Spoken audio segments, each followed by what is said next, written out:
ආයුබෝවන් සුබ දවසක් කියලා ප්‍රාර්ථනා කරන ඔබ සියලුම. අපි මේ වීඩියෝ එකෙන් කතා කරන්න බලාපොරොත්තු වෙනවා ඇයි අපිට සංසුන් වෙන්න බැරි කියන කාරණා. මානසික අවපීඩනය, කාන්සාමය තත්ත්වයන්. ගොඩක් වෙලාවට අපේ සිතුවිලි විකෘති වෙනකොටම ඒ ආතතියත් එක්ක ඒ ආතතිය යටතේ සංසුන්ව ඉන්න එක ගොඩක් වෙලාවට දුෂ්කර වෙනවා.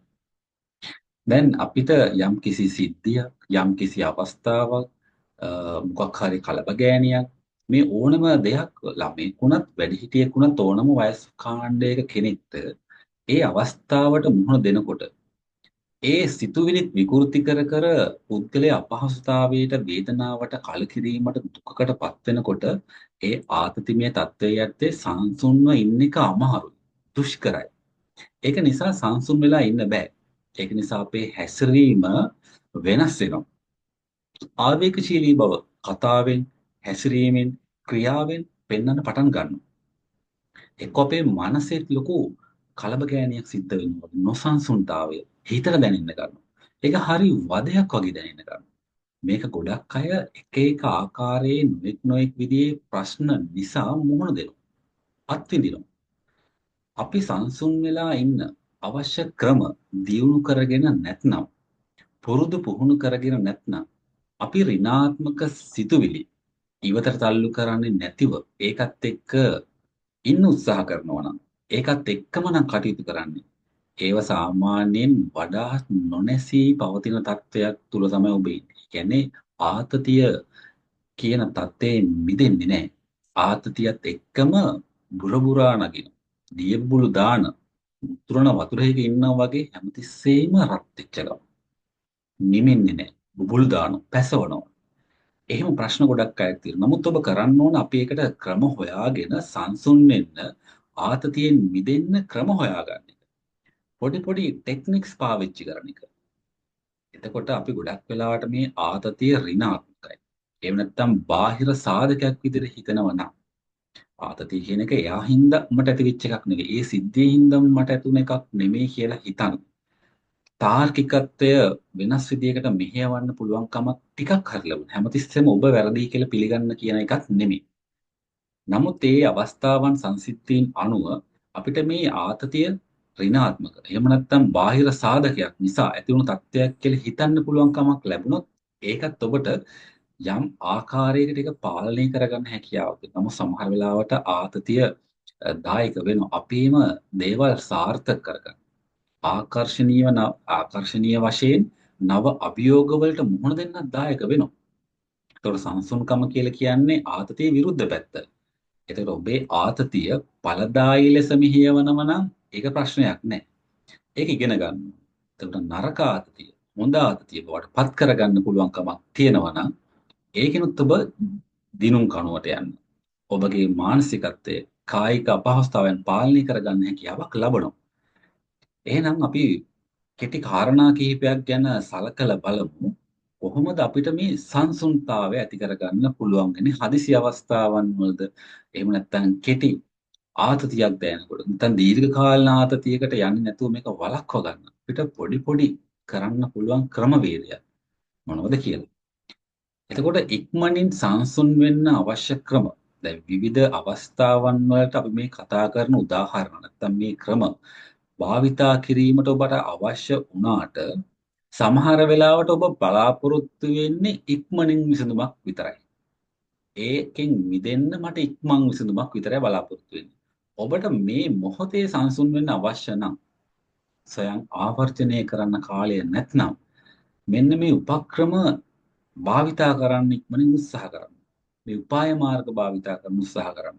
අනිත් එක තමයි ඔබ ඒ ප්‍රශ්නේ මේ මොහොතේ ක්ෂණික විසඳුමට වඩා ආතතියෙන් මිදිලා ඒ தත්ත්වය යම් තාක් දුරකට හෝ සමනය කරගෙන ඊට පස්සේ මේ ප්‍රශ්නේට අදාළ විසඳුම් හොයන්න උත්සාහ කරන එක වඩා සුදුසුයි. මොකද ඔබ ආතතියෙන් තරහින් කේන්තියෙන් ආවේගයෙන් ඉඳගෙන ඔබ හිතන දේවල් විකෘති ගොඩක් වෙලාවට. ඒ කියන්නේ ඔබ හිතන්නේ ඔබ හිතපු දේ සමහර වෙලාවට කවුරුත් කියලා නැහැ. දැන් ඔබ හිතන්න ඔබත් එක්ක යහළුවක් නැත්නම් ඉහෙලියෙක් තරහ වෙලා ඉන්නවා. දැන් ඔබ හේතු අහනවා ඇයි මෙයා මාත් එක්ක තරහ වුණේ කියන එකට හේතු විමසන. නමුත් හේතුවක් කියන්නෙත් නැහැ. හැබැයි ඔබ හිතනවා ඒක මට කියන්නේ නෑ. එයා මෙහෙමයි, එයා මෙහෙම කරන්නේ ඇයි? ඒක මගෙන් වැරදුකුත් උනේ නෑ කිය ඔබ රටින දේවල් හිතනවා. නමුත් ඔබ කරන්න ඕනේ ඒක පස්සේ විසඳ ගන්න ඉඩ තියලා. ඔබ ඊට වඩා වෙනස් විදිහකට මේ ආතතිමය තත්ත්වයෙන් චුට්ටක් සමනය වෙන්න යම්කිසි කාලයක් ගත කරන්න පුහුණු වෙන එක. එහෙනම් මේ ක්‍රමවලට ඔබගේ නුසන්සුන්භාවය සංසුන් කරගන්න. ආතතියෙන් යම් තහදුරකට මිදෙන්න භාවිතා කරන්න පුළුවන් එක ක්‍රමයක් තමයි ගැඹුරු හුස්ම ගැනීමේ ක්‍රම පුහුණු වෙන එක. එක්ක සාමාන්‍ය හුස්ම වෙන්න පුළුවන්. එහෙම නැත්නම් ගැඹුරු හුස්ම වෙන්න පුළුවන්. ගැඹුරු පාලනය සහිත හුස්ම ගැනීමත් එක්ක ආතතිය අඩු කරගන්න එක ඇදහිය නොහැකි තරම් ඵලදායී වෙන්න පුළුවන්. ඔබ හොඳ හුස්මක් ඉහළට අරගෙන සුළු මොහොතක් තප්පර 5ක 10ක අඩු ගන්න ඔබට 15ක යම් කිසි කාලයක් ඔබට රඳවගෙන ඉන්න පුළුවන් නම් ඒ මොහොත රඳවගෙන ඉඳලා හුස්මට අවධානය යොමු කරලා ඔබ හෙමින් පහළට හෙළන්න. මේ ගැඹුරු හුස්ම අවස්ථා කිහිපයක් ගැනීම 7ක් හරි අවස්ථා 10ක් 12ක් 14ක් ගැනීම හරි ඔබ කරන්න. ඒ මොහොතේ ඔබගේ නාසය හරහා ගැඹුරින් ආශ්වාස කිරීමත් එක්කම ඒ දැනෙන සංවේදනයන්ට අවධානය යොමු කරන්න. ප්‍රශ්න ගැන හිතන එක නෙමෙයි. ඒක සුළු මොහොතක්, වේලාවක්, අවස්ථා කිහිපයක් කරන්න. ඒතර හුස්ම කිහිපයක් එහෙම කරගෙන යනකොට ඔබේ මුඛය හරහා ප්‍රශ්වාස කරන්න. මේක කීප වතාවක්ම කරන්න. එහෙම කරනකොට ඔබගේ ස්නායු පද්ධතිය වෙනස්කම් ඇති වෙලා ඒක ස්වභාවිකවම සංසුන් බවක් විවේකයක් ලබා දෙන තත්ත්වයක් අභ්‍යන්තරික වශයෙන් ශාරීරික අභ්‍යන්තරික ක්‍රියාවලියක් විදිහට සිද්ධ වෙන්න පටන් ගන්නවා. මේක බොහොම සරල වියදම් යන්නේ නැති ඕනම අවස්ථාවක ඕනෑම ඉරියව්වක ඉඳගෙන කරන්න පුළුවන් දෙයක්. මේක කරනවා කියලා කාටවත් ලොකුට පේන්නෙත් නැහැ දැනෙන්නේ නැහැ ප්‍රශ්නකුත් නැති දෙයක්. එහෙනම් ඔබට මේක උත්සාහ කරන්න. අත්හදා බලන්න. ඒ හරහා ඔබ යම් කිසි දෙයක් ඉගෙන ගන්න බලන්න. ඔබට වෙනසක් දැනෙනවද කියලා. ඒක ක්‍රමයක්. ඊට පස්සේ ඔබට පුළුවන් ඔබගේ වර්තමාන අවධානය මොහොතකට වෙනස් කරන්න ඔබ ආසන්න වටපිටාව කෙරෙහි අවධානය යොමු කරන්න. එතකොට මේ අභ්‍යාසය කරන්න. එතකොට ඔබට දකින්න පුළුවන් දේවල් 4ක් 5ක්. එහෙම නැත්නම් ඔබට ස්පර්ශ කරන්න පුළුවන් දේවල් 4ක් 5ක්. ඔබට ඇසෙන දේවල් හඬ 5ක්. ඔබට සුවඳක් ගඳක්ද දැනෙන්නේ මොන වගේ දේවල්ද නාසයට? කීපයක් දෙකක් තුනක්. ඔබට රස විඳින්න පුළුවන් එක දෙයක් මොනවා හරි හඳුනා ගන්න. මේ සංවේදී මැදිහත් වීම ඔබගේ මනස ආතතිකාරක සාධක වලින් අවධානය වෙනත් පැත්තකට යොමු කරන්න උපකාරී වෙනවා. එතකොට මේ ස්වභාව දහමත් එක්ක මේ පියවර නැත්තම් මේ අවස්ථාව ඔබට ඕනෑම තැනක ඕනෑම ඉරියව්වක ඉඳගෙන භාවිතා කරන්න පුළුවන්. එතකොට මේක ඉක්මනින් සංසුන් වෙන්න ප්‍රබල තාක්ෂණයක් බවට ඔබට පත් කරගත්තොත් ඔබ ඔබටම ආවේනික ටෙක්නික් එකක් ඒ අවස්ථාවක භාවිතා කරන්න, යුස් කරන්න පුහුණු වෙනවා. ඒක පුරුද්දක් බවට පත් කරගන්න. එතකොට මේ පුරුද්දක් බවට ඔබගේ චර්යාවක් එහෙම ඇති වුණාම ඔබට ආතතිය කියන එක දැනෙනකොට ඔබ ක්‍රියාත්මක වෙනවා. ඉබේම ඒ වගේ පුහුණු කරපු ක්‍රමවේදයක් කරා ඔබගේ ආතතිය මෙහෙව ගන්න, කළමනාකරණය කරගන්න. ඒ එක්කම තවත් කාරණාවක් තමයි ධනාත්මක සහතික කිරීම නැවත භාවිතා කරන්න. ඒ කියන්නේ මේ ධනාත්මක සහතික කිරීමක් කරා ඔබගේ මානසිකත්වය වෙනස් කරලා කාංසාව අඩු කරගන්න පුළුවන්. ඔබට අවිවේකී බවක්, ඔබ පාලනයෙන් දිලිහින බවක්, ඔබ දැඩි ආතතියකින් තරහකින් කේන්තියකින් වෛරයකින් ඉන්නවා කියලා දැනෙනවා නම් මම පාලනයෙන් ඉන්නවා. මෙතනින් එහාට මේ සිද්ධිය මෙහෙම වෙන්න දෙන්නේ නැහැ. මම සංසුන්ව ඉන්නවා. මට මේක හසුරුව ගන්න පුළුවන්. මට මේක පාලනය කරගන්න පුළුවන් කියන ධනාත්මක සහතික කිරීම ඉතාම වැදගත්. ඒ වගේ සංසුන් ප්‍රකාශයක් ඔබට අදාළ විදියට සිද්ධියට අවස්ථාවට ඒ අදාළ විදියට ඔබට ගොඩනගා ගන්න පුළුවන්. එතකොට මේ සහතික කිරීම ධනාත්මක දෘෂ්ටිය ශක්තිමත් කරනවත් එක්කම ඔබගේ හැඟීම් පාලනය කරගන්න ඔබට උපකාරී වෙනවා. මේව ජීවිතේ පුහුණු කරලා බලන්න කොච්චර සරල වුණත් ප්‍රතිඵල කොච්චර ප්‍රබලද කියලා. එහෙනම් මේවා ගොඩක් අයට ලේසියෙන් පහසුවෙන් කරන්න පුළුවන් දේවල්. එහෙනම් මේ කාරණාවත් ඔබට අත්හදා බලන්න පුළුවන්. අනිත් එක තමයි මාංශ පේශීන් ලිහිල් කිරීම. ඔබගේ අතේ ඇඟිලි වලින් ආරම්භ වෙලා හරි ඔබගේ හිස දක්වා හරි නැත්නම් හිසේ සිට දෙපතුල දක්වා දෙපතුල සිට හිස දක්වා පහසු ආකාරයකට පුරුද්දක් තියෙනවා නම් ඔබ කැමති ආකාරයකට මේ සැහැල්ලු කිරීම මාංශ පේශීන් එකින් එක එක් එක් මාංශ පේශී කණ්ඩායම් ආතතියට පත් කරන එකයි සෙමින් උදාහැරීමයි කරන්න පුළුවන්. දැන් අත්ල ගත්තොත් ඔබ අත්ල තද කරලා මිටමලවන්න. එතකොට දැනෙන සංවේදනය තදයි, රිදෙනවා, නියපොතු ඇනෙනවද, නැත්නම් මේක වේදනාවක් දැනෙන තප්පර කිහිපයක් අත්විඳින්න. ඊට පස්සේ ඔබ හිමීන් උදාහරින්න. ඒ වගේ ඔබගේ අතේ ඇඟිලිද අත් ඊට පස්සේ කලව කකුල් වල ඇඟිලි යටිපතුල් තොල් නාසය ඇහි බැඹ නළල මේ අපේ හකු පාඩම් මේ හැම තැනක්ම ඕනම තැනක් ශරීරයේ ඔබට චලනය කරන්න හිර කරන්න පුළුවන් තැන් ශරීරයට දැඩි අපහසුාවක් වේදනාවක් දෙන්න නැතුව සුළු වේලාවකට දැන් උරහිස් නම් උරහිස් මෙහෙම තද කරගන්න.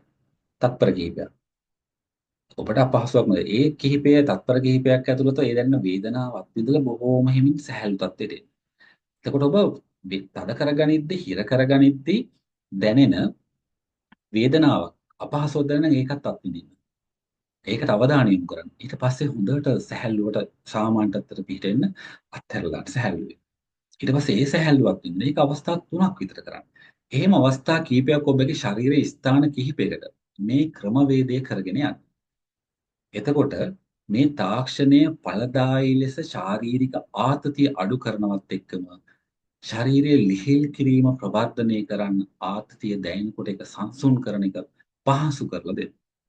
ඒතර මේවා අත්විඳින්න. මේවා කරලා බලන්න.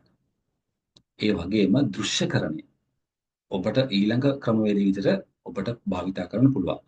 දෘශ්‍යකරණය කියලා කියන්නේ ආතතිය අඩු කරන්න ප්‍රබල මෙවලමක්. ඔබට පුළුවන් ඇස් වහගන්න.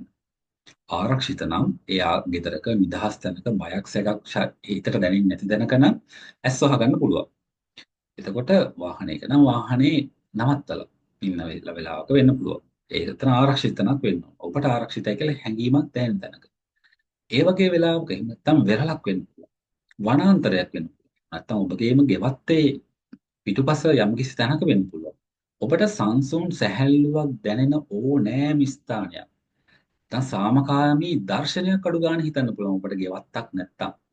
එහෙම හිතන්න තැනක් නැත්තම් ඔබට පුළුවන් ඔබ ලස්සනට නැත්තම් ඔබ කැමැත්තෙන් අත්විඳපු දෙයක් වනාන්තරයක දියැලක අඩුම ගානේ තමන්ගේ ආගම සම්බන්ධ වෙන ස්ථානයක් චෛත්‍යයක් බෝධියක් ගාව ඉන්නව කියන එක චෛත්‍යයක් ගාව ඉන්නව භාවනා කරනවද රිලැක්සේෂන් එකක් කරන තැනක් ඒ ඕනම තැනක් සංසුන් සැහැල්ලුවක් දැනෙන ඕනෑම ස්ථානයක් සාමකාමී දර්ශනයක් හිතන්න මේ මානසික රූපය ඔබේ මනස ආතතියෙන් ඉවතට හරවලා සංසුන් බවක් ඇති කරන්න සමත් වෙනවා මේව එක සැරේ සිද්ධ වෙන්නේ නැතුනොත් ඔබ පුහුණු කිරීම හරහා ඔබට සමහර කෙනෙක්ට ඒ මොහොතේම ප්‍රතිඵල ලබා ගන්න පුළුවන්. තවත් කෙනෙක්ට දවස් කිහිපයක්, සති කිහිපයක්, මාස කිහිපයක් වෙන්න පුළුවන්. හැබැයි එහෙම කල් අරගෙන පුහුණු කරලා තමන් ඒ ප්‍රතිපත්තියට යම්කිසි පුහුණුවක් ලැබුවට පස්සේ ඔබට ඕනෑම ආතතියක් දැනෙන අවස්ථාවක ඒකෙන් මිදෙන්න ඔබට විනාඩි දෙකක් ඇති. මේ කාරණාවන් ගැන ඔබ සැලකිලිමත් වෙන්න ඒක නිසා. තවත් එකක් තමයි සංගීතයට. එහෙම නැත්නම් ස්වභාව දහමේ ශබ්ද වලට සමන් දෙන්න කියන එක. දැන් සාගරයක් මුහුදු වෙරළක් ළඟ ඉන්නව නම් රළ. එහෙම නැත්නම් ඔබ නිදහස් තැනක නම් කුරුල්ලන්ගේ කිචිපිචි නාදය වෙන්න. එහෙම නැත්නම් සංසුන් සංගීතය වෙන්න.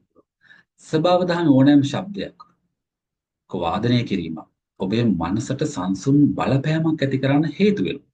සංගීතය සහ ස්වභාව දහමේ ශබ්ද ආතති මට්ටම් අඩු කරන්න උපකාරී වෙනවා අනිවාර්යයෙන්ම. ඒකට ඔබට පුහුණු කිරීම හරහා මේක ප්‍රගුණ කරගන්න පුළුවන්. ඉතින් ඒ ක්‍රමවේද හරහා සංසුන් සැහැල්ලු තත්ත්වයක් පවත්වා ගන්න එක පහසු කරනවා. ඉතින් ඔබ ඒක කොහොම හොඳින් ප්‍රගුණ කරන්න. නැත්තම් ඔබට ආතතියක් දැනෙන්න පටන් ගත්තම තවත් ක්‍රමයක් විදිහට වතුර වීදුරුවක්. නැත්තම් ඔබට පානය කිරීමට ශරීරයට හිතකර යමක් තියෙනවා නම් නැත්තම් පළතුරු කෑල්ලක් මොනවද හපන්න පුළුවන් දෙයක් ළඟ පහත්ක තියෙනවා නම් ඒ දෙයක් හපන එක. ඒකට හැබැයි අවධානය යොමු කරලා බොහොම හිමින් ඔබගේ සම්පූර්ණ අවධානය ඒ ක්‍රියාව, ඒ සිද්ධිය, ඒකේ රසය, සුවඳ, පෙනුම ඇස්වලින් ඉන්ද්‍රියන් සම්බන්ධ කරලා ඔබට යම් කාලයක් වේලාවක් අරගෙන චූටි දෙයක් හරි මේ ක්‍රමවේදයට අනුව ගන්න පුළුවන් නම් එතකොට පුදුම සහගත ලෙස ඵලදායී ලෙස මේක භාවිතා කරන්න පුළුවන්. ආතතියට සම්බන්ධ හෝමෝනය කෝටිසෝල් මට්ටම අඩු කරන්න උපකාරී බවක් ඔබ තුලින්ම ගොඩනගා ගන්න පුළුවන්. ආතතිය ඉක්මනින් කළමනාකරණය කරන්න සරල නමුත් ඵලදායී ක්‍රමයක් බවට පත් කරන්න පුළුවන්. ඔබට වතුර ගුර කිහිපයක් පානය කරන්න පුළුවන් මේ ක්‍රමවේදයට මොනවත්ම නැත්නම්. අනිත් කාරණාව තමයි ඉක්මනින් ශාරීරික ක්‍රියාකාරකම් වල නිරත වීමේ හැකියාවක් තියෙනවා නම් ඒකත් පුළුවන්. එහෙම කරන එක ආරක්ෂිත නම්. දික් කරන එක අතපය, ප්‍රහිස් රෝල් කරන එක, කරකවන එක ඒ ඕනෑම දෙයක් උපකාරී වෙනවා. ඔබ රිය පදවන ආරක්ෂිතව නවත්තන්න. අතපය දිගු කරන එක එහෙම නැත්නම් රිය ධාවනයෙන් ඉවත් වෙලා බැහැලා ඇවිදින එක. ශාරීරික චලනය මේ හරහා එන්ඩෝෆින් නිකුත් කරනවා. එතකොට ඔබගේ මනෝභාවය වැඩි දියුණු කරන්න, සංසුන් කරන්න උපකාරී වෙනවා. මම මේ කිව්ව කාරණාවන් හැම එකක්ම කරනකොට ඔබට මේව හිතන වැඩි නිකන් මේ සෙල්ලම් ක්‍රමවේද වගේ කියලා කෙනෙක්ට හිතන්න පුළුවන්. නමුත් ඔබ මේ දේවල් ප්‍රගුණ කරනවා නම් ඔබගේ අභ්‍යන්තරික වශයෙන් රසායනික ක්‍රියාවලියේ වෙනසක් ඔබට ඒක පේන්නේ නැහැ. නමුත් ඔබට ඒක පුහුණු කිරීම හරහා දැනෙන්න පුළුවන් සැහැල්ලුවක්, සුවපහසුවක්, නිදහස් භාවයක් වගේ. එහෙනම් ඔය ක්‍රමවේදයන් ටික භාවිතා කරනකොට ඔබට සැහැල්ලුවක් දැනෙනවා. ඔබ මේන් එකකට පුහුණු වෙලා තියෙනවා. කමෙන්ට් එකක් දාන්න. අමතක කරන්න එපා. ඒ වගේම ගොඩක් අය කමෙන්ට් කරනවා WhatsApp එකට මෙසේජ් දාලා ප්‍රශ්න කරනවා නිතරම මාව සම්බන්ධ කරගන්න පුළුවන්ද උපදේශන ක්‍රියාවලිය සම්බන්ධයෙන් මනෝ ප්‍රතිකාර සම්බන්ධයෙන් යාළුවෝ දෙන ප්‍රශ්න ගැටලු සම්බන්ධයෙන් කතා කරන්න ඕන කියලා වෙලාවක් වෙන් කරගන්න. අනිවාර්යෙන් පුළුවන් 076 80 54 231 කියන දුරකථන අංකයට අමතලා වෙලාවක් වෙන් කරගන්න පුළුවන්. විදේශගත අයට විශේෂයෙන් පුළුවන්. එයාලා තමයි ගොඩක් වෙලාට අහලා තියෙන්නේ. විදේශගත අයට ඔන්ලයින් තාක්ෂණය කරා සම්බන්ධ වෙන්න පුළුවන්. ඒ වගේම අපේ ලංකාවේ පැමිණිය හැකි ප්‍රදේශයක ඉන්නවා නම් එයාලට පැමිණ හමුවීමේ හැකියාවකුත් තියෙනවා. එහෙනම් ඒ කාරණාවත් මතක් කරලා අදට සමුගන්නම්. channel එක subscribe කරන්න, වීඩියෝ එක share කරන්න, comment කරන්න අමතක කරන්න එපා. සුබ දවසක් ඔබට.